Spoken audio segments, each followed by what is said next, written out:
30వ అధ్యాయం 10వ వచన భాగాన్ని చదువుకొని ఈరోజు వాక్యం అంశాన్ని తీసుకొని కొన్ని విషయాలు చెప్తున్నామా.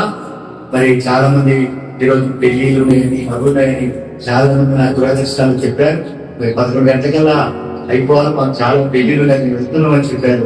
కానీ ఏదేమైనా నేను 1 hourలో 10:30 స్టార్ట్ 11:30 కల్లా అయిపోతుంది ఆరాధన. 3 గంటల ఆరాధన ఉంటుంది కనుక యెషయా గ్రంథం 30 దర్శనము చూడవద్దని దర్శనము చూసి వారితో చెప్పువారును యుక్తులకి మాతో ప్రవచింపకుడి మాటలనే మాతో పలుకుడి మాయా దర్శనము కనుడి. అమ్మా ఎన్నో వచ్చిన అది కాదు 18 వచ్చి దయచుకోవాలని ఆలస్యం చేయించు. ఓకే, మిమ్మల్ని ఖండించుకోవాలి. ఆయన నిలబడిన చాలు చాలా తెలుసు. ఇప్పుడు చదువుకున్న వాక్యంలో యెహోవా దయచుకోవాలని, మీ ఎడల కనికరం చూపవాలని, కరుణించవాలని ఆలస్యం చేయించుకున్నాడు. మన మనసులో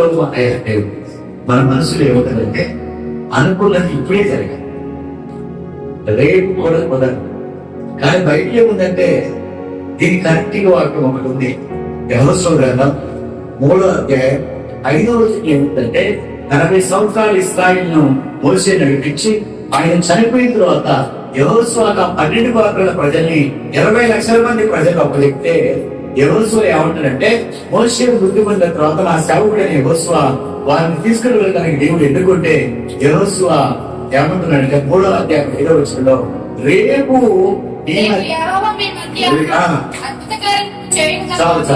రేపు ఆగనుకున్నారు కదా, ఇవాళ జరుగుతుందని అనుకుంటారు. కానీ దేవుడు ఏమంటున్నాడు, మీరు మాట్లాడాలి. రేపు అంటే ఏంటి అంటే ఆలస్యం అవుతుంది.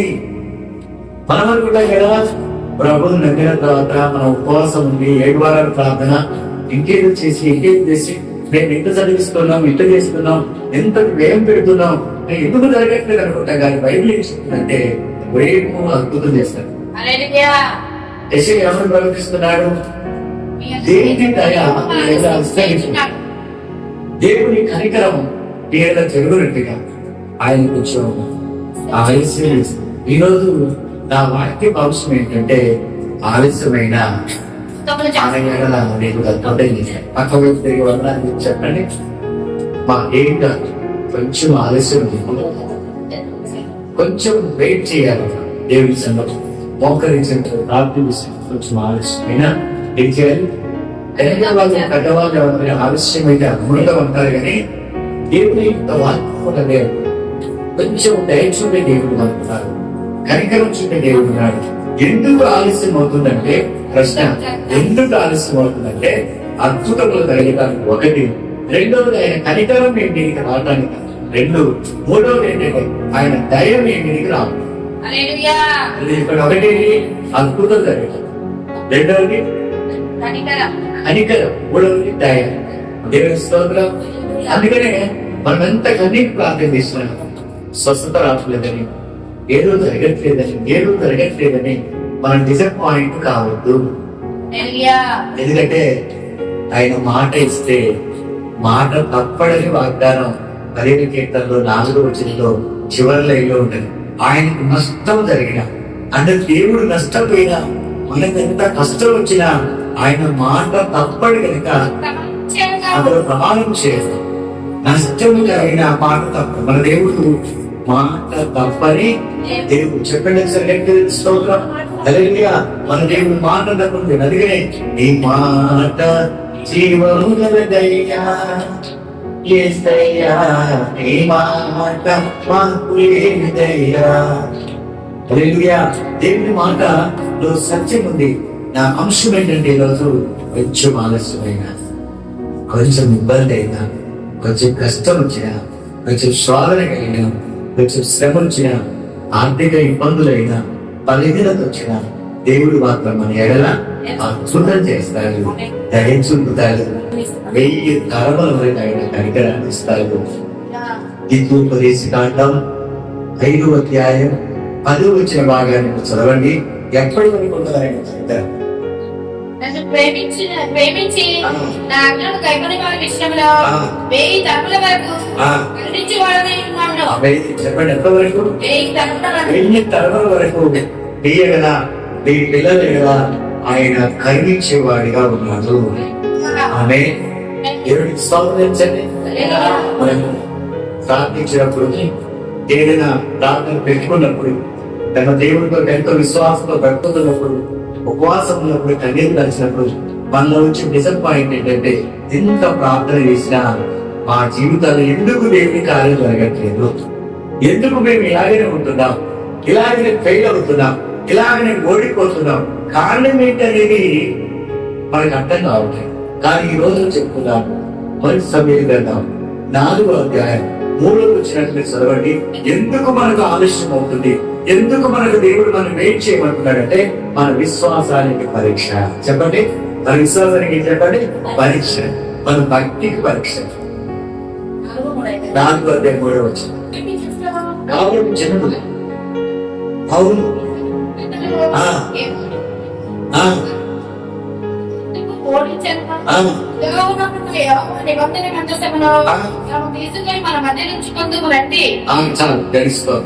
ఫస్ట్ ఏమంటుందంటే, ఇశ్రాయేలు పెద్దలు 12 పెద్దలు సమూయేలు ప్రవక్త దగ్గరికి వచ్చి ఏమంటారంటే, మేము ఎందుకు ఫిలిష్తీయుల ముందు ఓడిపోతున్నాం, ఫిలిష్తీయుల ముందు మేము ఎందుకు ఓడిపోతాం? కొంచెం మైండ్, కొంచెం మనసు ఇక్కడ పెట్టి తీసుకున్నారా? నేను చెప్పిన అరగంటే వాక్యం 2:40 నిమిషాలు. ఎందుకు ఓడిపోతున్నాం? దీనికి కారణం ఏంటంటే, మనం ఏం చేసినా ఎందుకు ఫెయిల్ అవుతున్నాం, ఎందుకు దేవుని విషయంలో మనం వెనకబడిపోతున్నాం, కుటుంబం వెనకబడుతుంది, పిల్లలు వెనకబడుతుంది. అసలు నేను ఎందుకు ఫెయిల్ అవుతున్నాం అనేది మనం ఐడెంటిఫై చేయాలి. ఆలస్యానికి కారణం ఏంటంటే గుర్తించాలి. ఎందుకంటే బైబిల్లో సమూయేలు అంటున్నాడు, యెహోవా మందస్సును నీ మధ్య ఉండకపోవటం అంటే ఎందుకంటే ఏదన్నా దేవుని మందస్సు మన మధ్య లేకపోతే మనం ఫెయిల్యూర్ అవుతున్నాం. ఏంటి దేవుని మందస్సం అంటే, మోషే కాలంలో కాండంలో ప్రారంభమైంది మోషే మందస్సం. ఏంటంటే మందస్సం అంటే దట్ ఈక్వల్ టు జీసస్. ఏం చెప్పండి? యేసు. మందస్సం అంటే ఏం చెప్పండి? యేసు. అయితే ఆయన ప్రత్యక్ష గుడారాన్ని ఏర్పాటు చేసినాక ఇశ్రాయేలు ప్రజలు ఆరాధించడానికి ఆయన ఒక మందస్సకు పెట్టెని చేయించాడు మోషే. ఏం చేయించాడు చెప్పండి? మందసాన్ని పెట్టడానికి ఒక పెట్టెని చేయించాడు. ఆ పెట్టెలో మందస్సమును పెడతారు. ఏమిటి మందసం అంటే ఏం చెప్పారు? యేసు ప్రభుని కొత్త నిబంధన కాలం. పాత నిబంధన కాలంలో మందసానికి అర్థం ఏంటంటే, ఒకటి మోషే సినాయి పర్వతం మీద ఇశ్రాయేలును నడిపించిన కొరకు, రక్షణలో వచ్చిన కొరకు, కర్ణను చేసిన కొరకు ఆయన 40 రోజుల కోసం ఉండి తీసుకుని వచ్చిన 2 ధర్మశాస్త్ర పలకలు 10 ఆజ్ఞలు. ఇప్పుడు మందసం అంటే ఏం చెప్పండి? 10 అంటే 10 ఆజ్ఞలు మనతో లేకపోవడం వల్ల, 10 ఆజ్ఞల్ని మనం పాటించకపోవడం వల్ల మనం కోరుకుంటాం. ఆజ్ఞ అతిక్రమం పాపం చేసిన వాడు మరణానికి పాల్పడతాడు, నశించిపోతాడు చెప్తుంది. కనుక మందసం అంటే చెప్పండి దేవుడి ధర్మశాస్త్రం. దేవుడే ఆ ధర్మశాస్త్రం ఆజ్ఞలు అంటారు, లేక నిబంధన అంటారు. తెలుసుకోవాలి ఆజ్ఞలు ఏం చేస్తాయి? మరి నిబంధన ఏంటంటే దేవుడితో మనం ఎలా ఉన్నారో మనం దేవుడికి ఏం చేయాలనేది బైబిల్లో ఉంటాయి. 4 ఆజ్ఞలు మనవి, 6 ఆజ్ఞలు అయినవి. నిర్గమకాండం 20 అధ్యాయంలో ఉంటాయి. దాన్ని కొత్త నిబంధనలు ప్రభు ఏమిటంటే, ఇన్ని పాటించడానికి వీళ్ళు ఏం చేస్తారు? పాటించలేకపోతారు, కష్టపడతారు. ఇంటికి కొంచెం తగ్గితే బాగుండను. ఏం చేశారు దేవుడు? తగ్గితే బాగించి పని ఏం చేసిందంటే, మార్క్స్ వార్త 12వ అధ్యాయం 30వ వచనంలో 2 ఆజ్ఞలుగా మార్చారు. ఒకటి, నీ పూర్ణ హృదయంతో, నీ పూర్ణ ఆత్మతో నీ దేవుడిని యెహోవాను ప్రేమించవాలి. రెండవది, నిన్ను వల్లి నీ పొరుగు వాడిని ప్రేమించాలి. చూడండి, ఇప్పుడు 2 కూడా మనం పాటించలేకపోవచ్చు. మొదటి ఏంటంటే ఆరాధన, రెండవది దేవుడి ప్రేమ. మొదటి నీ పూర్ణ హృదయంతో, నీ పూర్ణ ఆత్మతో ఈ దేవుడిని హోమాలు ప్రేమించవాలని దేవుని ఆరాధన పూర్ణ హృదయంతో. అవును కదా, అవునుగా చెప్పండి. ప్రేమించేదని అధికముగా శక్తి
బంధుత్వం ఏముండాలంట? ఒకటి ధర్మశాల, రెండు పదార్థం పాలన. అది రెండుగా మార్చాలి. మనం వాటిని అనుసరించట్లేదని దేవుడు ఆయనే కృపగల దేవుడు. ఒకటి పూర్ణ మనసుతో దేవుని ఆరాధించాలి, రెండవది ఆయన ప్రేమించాలి. ఒకటి ఆరాధించాలి, రెండవది అంటే ఆరాధనకు రావాలి. దేవుని ఆరాధన ఆత్మకు బలపడిస్తుంది, అభిషేకం ఇస్తుంది, దేనికైనా చేయిస్తుంది, విడుదల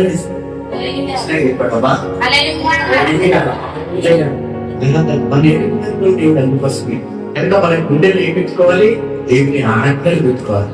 ఆయన ఆరాధించే వాళ్ళ ఆయన ప్రేమిస్తారు. ఎంతో కుమారుడుగా పిలవాలను ఏ ఒక్కరు నచ్చకుండా నిత్య జీవం పొందాడు. ఎందుకు ప్రేమించాడంటే నిత్య జీవం పొందడు ప్రేమిస్తుంటాడు. నన్ను ప్రేమించిన వాడిని నేను ప్రేమిస్తానని చెప్పి ఆ మనసులో రాత్రి ఫోన్ చేయాలనుకున్న సింధు కోసం మన పొద్దున కూడా ఫోన్ చేయాలనుకున్నా కానీ ఏదో పేరు వచ్చారు అమ్మగా టైం నేర్చుకోమని చెప్పు. నేను మర్చిపోయాను. సింధు కనబడాలి ప్రభా అనుకున్నా, కానీ 2 వారాల నుంచి ప్రార్థన ఈ రోజు కనపడదు. నా హృదయంలో సింధు వాళ్ళ ఫ్యామిలీ వాళ్ళ కోసం ప్రార్థన చేయాలి, మంచి గర్భఫలం కావాలి. దానికి స్తోత్రం. చూసారా, దేవుడిని పూర్ణ మనసుతో పూర్ణాత్మ అది దేవుని యొక్క అసలు ఎందుకు దేవుడు మనం చేస్తుంటే, దేవుని మందస్సం ఎందుకు ఫెయిల్ అవుతున్నాం అంటే, దేవుని మందస్సం ఆ మందస్సంలో దేవుని ఆజ్ఞ మనం ఫెయిల్ కావద్దు. మన గుండెలు దేవుని ఆజ్ఞలు. అలాగా రెండవది ఏంటంటే, ఆ మందస్సం బిడ్డలు ఏముందంటే రెండవది చెప్పాలా, రెండవది ఏంటంటే దేవుడు ఇశ్రాయేలు 40 సంవత్సరాలు పోషించిన పరలోకపు మన్నా గిన్నె. చెప్పండి, మన్నా గిన్నె. మన్నా గిన్నె అనండి. అంటే మన్నా అనగా దేవుని మహిమ గల జీవాహారం. ఇశ్రాయేలును ఏంటి 40 సంవత్సరాలు ఆకలికప్పులు లేకుండా పోషించిన ఆహారం. అంటే దీని అర్థం ఏంటంటే, మన్నా అంటే దేవుని మహిమ, జీవాహారం. ఇంకా చెప్పాలంటే దేవుని వాక్యం, దేవుని మాట. అవును, మాట సెలవిస్తే మన్నా వచ్చి ఏం చేసింది, ఉపరించబడి వాళ్ళ ఆకలి డబ్బులు తీర్చింది. రెండవది ఏముండాలి అయ్యా, మన్నా గిన్నె ఉండాలి మనకి, అనగా దేవుని వాక్యం. ఒకటి దేవుని ఆజ్ఞ ఉండాలి, రెండవది దేవుని వాక్యం ఉండాలి. మూడవది ఏంటంటే, దేవుడు అద్భుతాలు చేయడానికి మోషేను నిర్గమకాండం 3వ అధ్యాయంలో పిలుచుకున్న తర్వాత, నేను ఆ ప్రజల దగ్గరికి అసలు వెళ్ళనంటే ఐగుప్తుకు దేవుడు ఏం చెప్పాడంటే, ప్రజల బాధని నువ్వు వెళ్ళు అన్నాడు. నేను వెళితే ఐగుప్తులో ఒకరిని కొట్టాను, ఒకరిని చంపాను కనుక వాళ్ళు నన్ను బ్రతకని వారని చెప్పాడు. ఎవరు చెప్పండి? మోషే. ఇశ్రాయేలు మధ్య ఆయన ఐగుప్తులో సకల విద్యలు నేర్చుకున్నాడు. ఎబ్రీయుడు. ఎవరు చెప్పండి?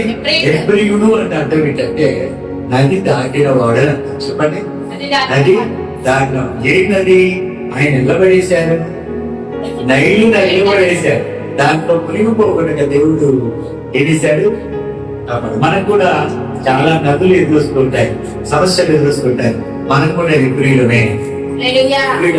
చెప్పాలి, నది దాటిన అంటే సమస్యను, ప్రాణ సంకటంగా ఉన్న సమస్యలు దాటిన వాళ్ళని అర్థం. మోషే అన్ని ఆజ్ఞలు, అన్ని సకల విద్యలు నేర్చుకున్నా మోషే ఏమంటాడు? నేను పోన్ అంటాడు. దేవుడు ఏమంటాడు? అమ్మంటాడు. మనం పోన్ అంటే ఎంత మంచిది తెలుసా? నువ్వు పోవద్దు అంటే పనికి అమ్మా నాకే చెప్తాను అని అమ్మా మ్యాగీ అన్నదనుకో, అనే ఇంటి అంటాను అన్నదనుకో, కానీ పోన్ అంటాం అనేది మ్యాగీ ఎంత ఇష్టం ఉంటుందని ఊరికే నాకే చెప్తాను మమ్మీ పని, నేను ఎదురు పోతాడు. లేకపోతే ఫ్రెండ్స్ ఏమంటే అక్కేం చేస్తాను అన్నది సేనకి. అంటే పోన్ అనే మాట చాలా మందికి ఇష్టం. ఎవరికైనా చెప్పండి, ఎవరికి చాలా ఇష్టం. కానీ మనుషులు కూడా అట్లాగే తింటాడు. దేవుడు నువ్వు పోవాల్సిందే అంట తెలుసు. ఎందుకు దేవుడు ఎందుకున్నాడు? అంతేకాదు మోషే చాలా ఏం చెప్పాడంటే వాక్కలు, దాన్ని ఏమంటారమ్మా సాకులు చెప్పాడు. నాకు నేను నచ్చుని 40 సంవత్సరాలు ఒక్కలతో మాట్లాడా, నేను మా మామ గురిని కాశాను 2వ అధ్యాయం అన్నాను. నేను నచ్చున్నాను. అయితే నీకు నోరు ఇచ్చినోడు ఎవరన్నా, నీకు నాలుగు ఇచ్చినోడు ఎవరైతే అల్పంత పరిస్థితిలో ఏంటంటే చెప్పండి అప్పుడు అన్నాడు, నేను పోతగాని నన్ను నమ్మరు. నేను ఏదైనా అద్భుతం చేయాలంటే ఏం చేయాలంటే నీ చేతిలో కూడా ఏంటన్నా చూడండి. మనం మర్చిపోతాం ఫస్ట్ జీవితం. నా కళ్ళ ఎందుకుంటే వాళ్ళ మామ గొర్రెలు కాశాడు 20 సంవత్సరాలు ఎంతో మామ గొర్రెలు కాసిన కళ్ళని పాపం దేవుడు మాట్లాడనే పెట్టుకున్నాడు. మన పాత జీవితం దేవుడు నమ్ముకున్నాక కొంచెం స్టేటస్ మారిందంటే మన పాత జీవితాన్ని మర్చిపోతాం. మోషే మర్చిపోయిన కర్ర దేవుడితో ఏమంటాడు? నేను ఆ దగ్గరికి వెళ్ళాలంటే మీరు అద్భుతం చెప్పి నన్ను నమ్ముతారు, లేకపోతే నన్ను నమ్మాలి. మీరు అనండి, అయ్యగారు వచ్చే ఆదివారం గుడికి వస్తారని నమ్ముతారు అయ్యగారు. అప్పు మరి ఏ పని ఉంటుంది పోతుంది తెలియదు, కానీ నమ్మాలి. మోషే అన్నాడు కదా, వాళ్ళు నమ్మాలంటే దేవుడు ఎవరు నమ్ముతారు. నీ దగ్గర ఏముందని అడిగారు. నీ దగ్గర కర్ర అన్న. ఆ కర్రను ఒకసారి కింద పడేయమన్నారు. కింద పడే దేవాన్ని పాపం ఏంటని వాము నశిస్తుంది. ఇప్పుడు మనమైతే అసలు దాని దరిదాపులో కూడా ఉన్నాం. నేను చదువుని చాలా బాగుంది నిర్గమ కాండం చదువు, కానీ బైబిల్ చదువు ఎంత టేస్ట్ ఉండదంటే ఎంత టేస్ట్ ఉంటుందో. అసలు ఎంత చరిత్ర అంటే మనుషులు నిర్గమ కాండంలో. నిర్గమ కాండం మొదలుకొని 1వ అధ్యాయం, ద్వితీయోపదేశకాండం 34వ అధ్యాయం చనిపోయే వరకు మీరు చదవండి. ఎంత బాగుంటుందండి. గొప్ప నాయకుడైన గ్రేట్ లీడర్ ఆయన. ఆయనలో 2 గుణాలు మనకు నచ్చాయి. మీకు నచ్చితే నచ్చగలి ఆయన దైవికమైన గుణాలు ఏంటంటే ఏ సమస్యనైనా దేవుడి దగ్గరికి తీసుకెళ్తాం. మన ఆయన ఎవరో చెప్తాం. ఆయన ఎంత సమస్య వచ్చినా దేవుడి దగ్గరికి తీసుకెళ్తాం. రెండోది ఏంటంటే ఆయనలో గుణం ఏంటంటే అన్ని సకల విద్యలు ఉన్నాయి, అన్ని తెలిసినా, అన్ని యుద్ధాలు నేర్చుకున్నా, అన్ని విద్యలు నేర్చుకున్నా, అంత ప్రార్థన పడైనా 40 రోజులు 2 సార్లు శ్రీరామర్థం వెళ్ళినా మంచి ఉపవాస ప్రార్థన పడు సాధారణమైన ప్రార్థన చేసినాం. ఎలాంటి ప్రార్థన అంటే సాధారణమైన ప్రార్థన, అసాధారణమైన ప్రార్థన చేసిన ఒకటే ఏంటంటే ఆయన దేవుడితో పిల్లగా చెప్పారని ఏం చెప్పారు? ప్రతి సమస్య ఏం చేయాలి నేర్చుకోవాల్సిందంటే ప్రతి సమస్య మనం ఏం చేయాలి చెప్పండి. చిన్నదైనా పెద్దదైనా, అయినా చిన్న పాములైనా బాగా తీసిస్తారు కదా. చిన్నదైనా పెద్దదైనా దేవుడు బాగా తీసి ఒకటి ఆయనలో గుణం. రెండవది ఏంటంటే దేవుడు చెప్పినట్టుగా దేవుడి మీద ఆధారం పడతారు. చెప్పండి, దేవుడి మీద ఒకటి ప్రతి సమస్య. రెండవది అంత గొప్పవాడు కూడా అర్ర కింద పడేసి పామైన తర్వాత దేవుడు చెప్పాడు కనుక, అంటే ఇన్ని రోజులు నా చేతిలో పెట్టి పామనుకున్నాడు. మళ్ళా దేవుడు చెప్పాడు దాన్ని తోకలు పడతాను. ఎందుకు తోకని మనం తలకాయ పడుతున్నా అంటాం. మనం ఏం చేద్దాం? ఏంటి ప్రభావ తలకాయన పట్టుకుంటాం, నువ్వే చెప్తాను కదా. దేవుడు పట్టుకోమని పట్టుకోవాలి, దేవుడు చెప్పింది చేయాలి, దేవుడు బొమ్మల కాడికి మనం వెళ్ళాలి, దేవుడు ఏం చెప్తాడో వెయిట్ చేయాలి తెలుసుకోవాలి. అలా ఆ టైం తర్వాత దాన్ని పట్టుకుంటే కర్ర ఏమని చెప్పండి. అది చెప్పండి. అద్భుతాలు చూసాక అక్కడ నమ్మాలి. ఇంకా 2-3 అద్భుతాలు చేస్తేనే నమ్మాడు. ఎందుకు చెప్తున్నంటే మందస్థము అనేది మనతో ఉండాలి. మందస్థం లేకపోతే మనం ఏమంటాం? అపజయం పాలవుతాం. మందసం అంటే దేవుడికి పెట్టారు. కొత్త నిబంధనలో మందసం అంటే యేసుక్రీస్తు. యేసుక్రీస్తే ధర్మశాస్త్రం, యేసుక్రీస్తే ఆజ్ఞ, యేసుక్రీస్తే పరలోకపు మన్నా, యేసుక్రీస్తే ఏం చెప్పండి కర్ర. ఆ కర్ర దేవుని యొక్క కర్ర. ఆ పెట్టలు 3 ఒకటి ఏం చెప్పండి. తెలియాలి మందసం అంటే ఏంటో తెలియాలి. మందసం ఏమిటాయి? ఒకే 10 ఆజ్ఞలు. రెండవది మన్నా గిన్నె శ్రామించింది. మూడవది ఆయన నడిపించిన కర్ర. చెప్పండి కర్ర.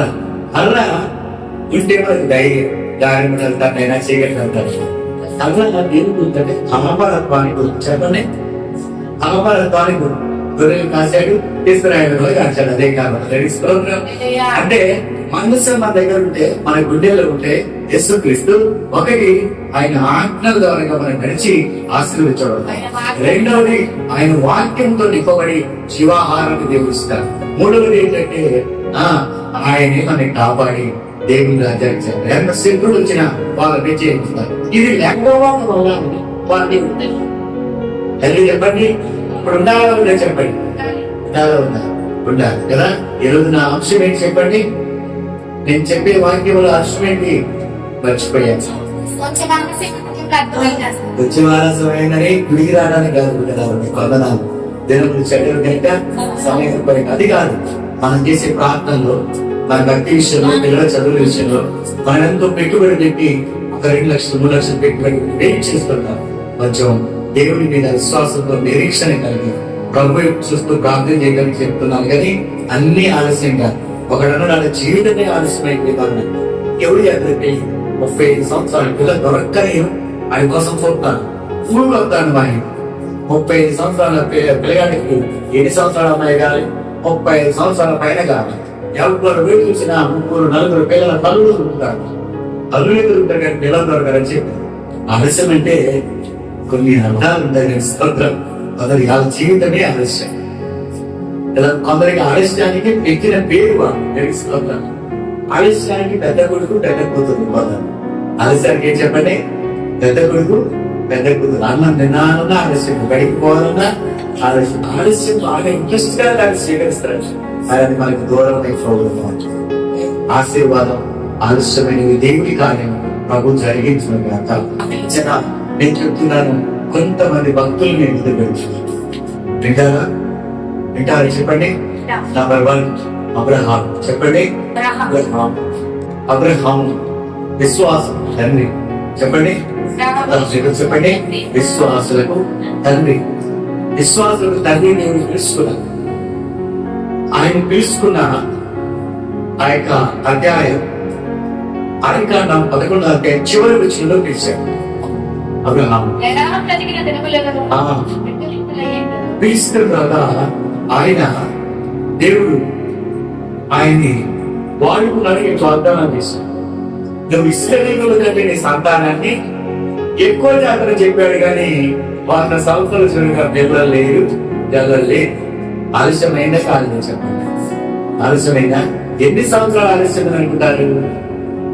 25 సంవత్సరాలు ఆలస్యమైంది. అబ్రహాము ఎప్పుడు శారం తెలుసుకుంటే 75 సంవత్సరాల వయసులో 70 సంవత్సరాలు అర్థం చేసుకున్నాడు. బైబిల్ చెప్తుంటే 75 సంవత్సరాలు. అప్పుడు అమ్మ వయసు ఎంతంటే 60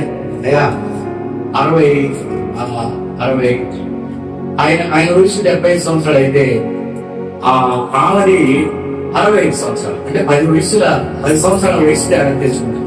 అందుకనే ఈయన కుమారుడు పుట్టాక అదిగా 21వ అధ్యాయంలో యెహోవా దైవలు అనే కుమారుని సంపాదించుకుని నా కుమారుడు పుట్టాడని ఇస్సాకు 21వ అధ్యాయంలో అతనికి పాలు ఇచ్చిన గొప్ప విందు. 7 సంవత్సరాలు ఆలస్యమైంది. 25 సంవత్సరాలు ఆలస్యమైన దేవుడు అద్భుతం చేశాడు. చేయండి వాగ్దాన పుత్రుడు ఇచ్చాడు. ఇస్సాకు దేవుడు వాగ్దానంతో వచ్చాడు. కనుక అబ్రహాము దేవుడు బహుగా ఆశీర్వదించాడు. ఈ మాట మీరు రాసుకోవాలి. 24వ అధ్యాయం ఆదికాండం 35వ వచనంలో నా యజమానుడైన అబ్రహామును దేవుడు బహుగా ఆశీర్వదించాడు. కనుక అతను గొప్పవాడయ్యాడు. కనుక అబ్రహాము గొప్పవాడే కాదు. ఏంటంటే ఆయన జీవితంలో విశ్వాసానికి ఎన్నో పరీక్షలు వచ్చాయి, ఎన్నో శ్వాసలు వచ్చాయి, కష్టాలు వచ్చాయి, బాధలు వచ్చాయి. వీటన్నింటినీ తట్టుకున్నాడు. వాటిని తట్టుకోవడాన్ని 25 సంవత్సరాలు దేవుని ముందు నిలబెట్టాడు అబ్రహాము. చెప్పండి. బైబిల్లో అబ్రహాముకు 2 పేర్లు ఉన్నాయి. ఎన్ని పేర్లు ఉన్నాయి చెప్పండి? బైబిల్లో 2 పేర్లు ఉన్నాయి. ఫస్ట్ అబ్రాము. చెప్పండి. అబ్రాము అంటే జనములకు తండ్రి. అబ్రహాము నాకు చిన్న మాట చెప్పాలి. ఇప్పుడు నాకు మీరు వాగ్దానం ఇవ్వాలి. అబ్రహాము ఆదికాండం 11వ అధ్యాయం చివరి వచనం నుంచి ప్రారంభమై అమెరికాలో 25వ అధ్యాయం 7వ వచనం వరకు చనిపోతాడు. రండి, ఎక్కడ ప్రారంభమై 11వ అధ్యాయం చివరి వచనంలో ఆయన జీవితం ప్రారంభమై విశ్వాస జీవితం 25వ అధ్యాయం ఆదికాండం 7వ వచనంలో చనిపోతాడు. వృద్ధి చెందుతాడు. అంటే అప్పటికి ఆయన వయసు 175 సంవత్సరాల వయసు. దేవుడు పిలిచింది 75 సంవత్సరాల వయసులో వెళ్తే ఆయన 100 years దేవుడి కోసం నడిచాడు. బైబిల్లో 30, 60, 100 ఆశీర్వాదాన్ని అబ్రహాము పొందుకున్నాడు. ఈ రోజున కొంచెము ఇబ్బంది కలిగిన, శ్రమ కలిగిన, కష్టం వచ్చిన, శోధన వచ్చిన అబ్రహాము లేక మనం 100గా దీవించబడతాం. ఎందుకంటే ఆలస్యం కావడానికి దేవుడి దయ, కనికరం మన పైన విడుదల అవుతుంది. నడుస్తాం. 25వ అధ్యాయం 7వ వచనం కదామా చనిపోతాడు కదా. అంటే అప్పటి చనిపోయి సాధించు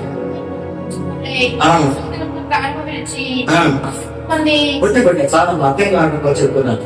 25వ అధ్యాయం 7వ వచనం చెప్పండి. 25వ అధ్యాయం 7వ వచనం.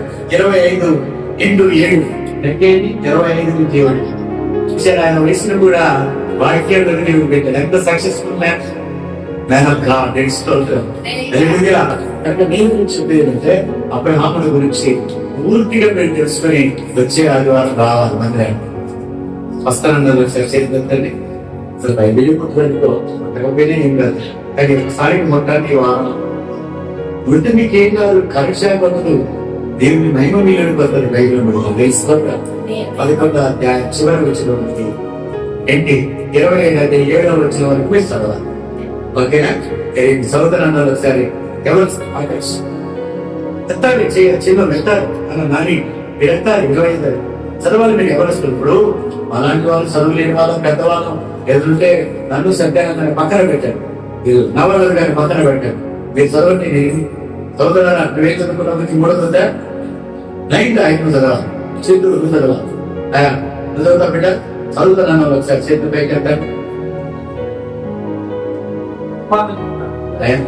దేవుడు పిల్లలు దేవుడిని దీవించిన వాళ్ళు మీరు 100% అబ్రహాం లెక్క దీవించబడతారు. చదవండి. అయితే మీరు చదివినట్టు నాకు ఎట్లా గుర్తు దాంట్లో మీ క్వశ్చన్స్ అమ్మా? నేను ఒక చిన్న చిస్టు పెడతాను.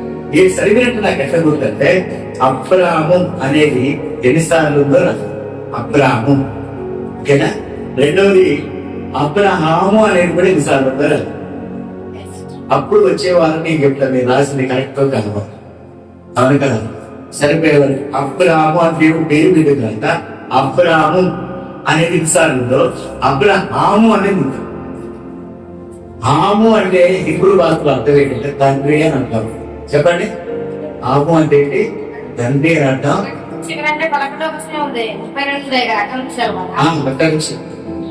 అబ్రహాము ఆయన చదవండి, సరే 12 అధ్యాయం చదివినా పర్వాలేదు. ఆయన అబ్రహాం అనేది 11 అధ్యాయం ఉంటుందని నేను చెప్పాను మీకు. ఆయన పేరు ఎక్కడ మార్చుతుందంటే 15 అధ్యాయం 5వ వచనంలో అబ్రహాము దేవుడు అబ్రహాముగా మార్చుతాడు. ఓకే, ఇప్పుడు అబ్రహాము ఆలస్యమైన దేవుడు ఏం చేశాడు?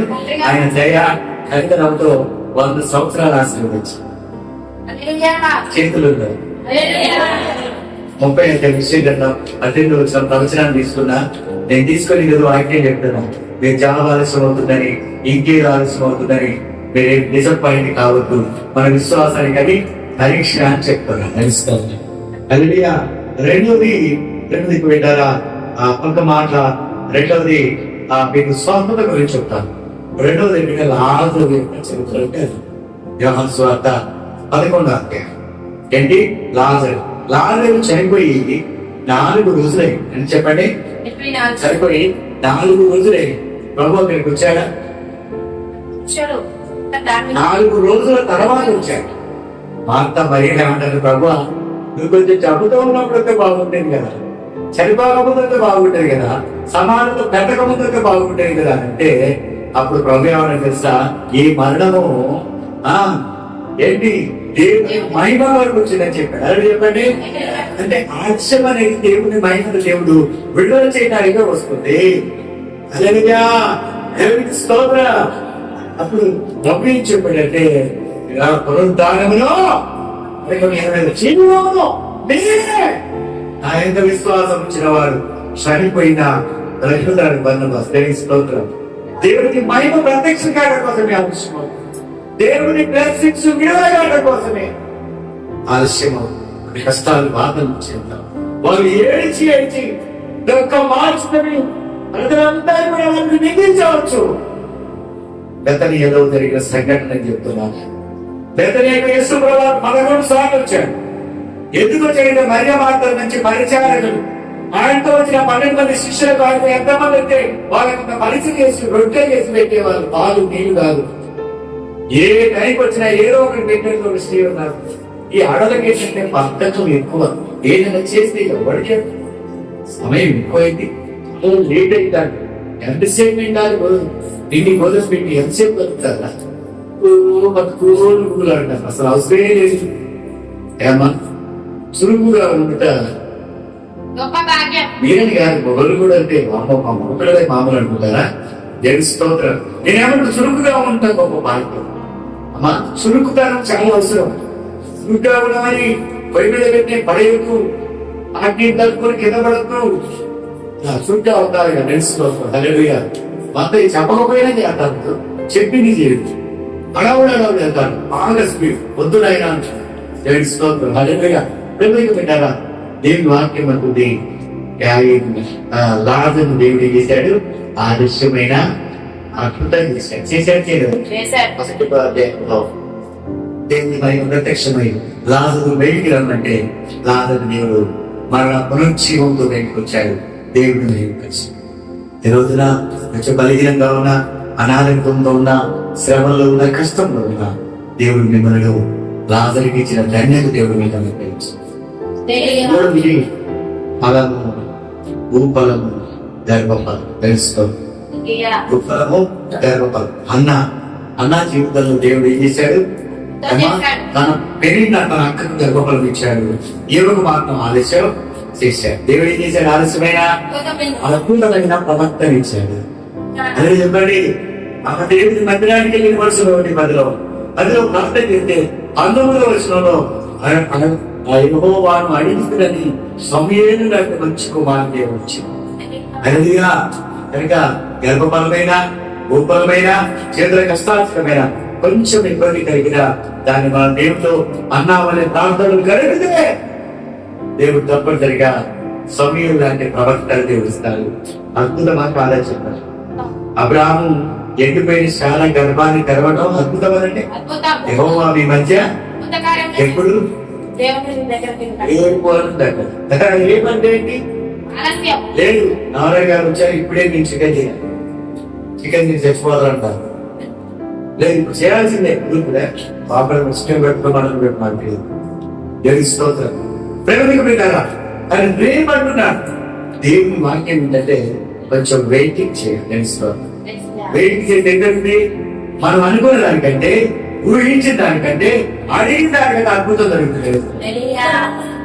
అబ్రహాం విషయంలో ఎండిపోయిన ఆ శారా గర్భసంచి దేవుడు మళ్ళా ఓపెన్ చేసి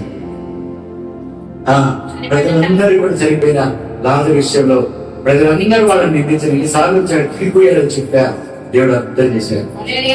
అన్న విషయాన్ని కూడా ఇంటి వాళ్ళు, పక్కన వాళ్ళందరూ కూడా ఈ పిల్లల్ని ఒక ఎవరు చూంటారన్నా దేవుడు ఏం చేశాడు? అద్భుతం చేశాడు. నా జీవితంలో దేవుడు అద్భుతం చేస్తాడు అన్న వాళ్ళు గట్టిగా తెలుసుకోవడం. దేవుడి వాక్యం వీక్షకు ఒక 3 మాటలు ఇంగ్లీష్ మాటలు కూడా నేను రాసి పెట్టాను. అవి నేను రాసుకుంటారా? చాలా మంది చదువుకున్న వాళ్ళే కానీ ఎవరు తెచ్చుకోలేదు, పెళ్లి తెచ్చుకోలేదు, బుక్కు తెచ్చుకోలేదు. అయినా దేవుడికి చదువులు దేవుడు దీవించిన గాక. ఒకటి, ఇఫ్ గాడ్ చదండి, if God answers your prayers, he is increasing your faith. If God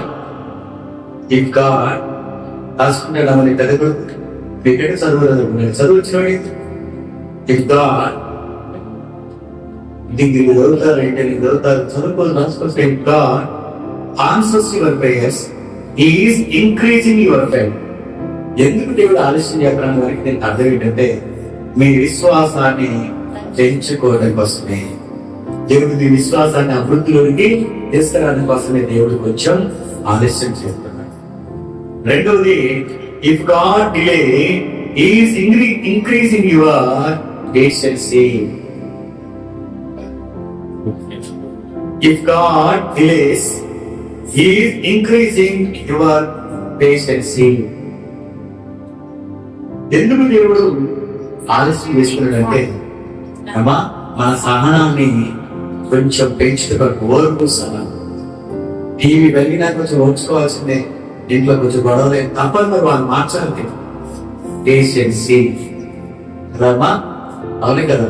మూడవది, if God doesn't answer, he has something better for you. నేను జాగ్రత్త పుస్తకాలు చెప్తాను. పెన్ను, చక్కటి నోట్ బుక్స్, ఏమో పాటల డైరీ, మంచి బైబిల్, మంచి బట్టలు. ఆదివారం వచ్చినప్పుడు ఇన్న బట్టల్లోనే కొంచెం బెస్ట్ క్వాలిటీ మంచి వస్త్రాలు ఏమా అనుగురా. కూరగాయ దుకాణాలు పోయి కూలికి పోయి డ్యూటీ పోయి కాదు, అలాంటి స్పెషల్ గా ఏమా అలా అంటే ఇట్లా ఉండాలి. దేవుడు దీవించుగాక. God doesn't answer, he has something better for you. ఎందుకు ఆలస్యం చేస్తున్నాడంటే అడిగిన దానికైనా బెస్ట్ గా ఉన్నదాన్ని నీకు ఇవ్వడానికి. దేవుడు మిమ్మల్ని ఈ రోజు అద్భుతమైన సందేశంలో అబ్రహామును ఆశీర్వదించినట్టుగా ప్రభు మిమ్మల్ని ఆశీర్వదించుగాక.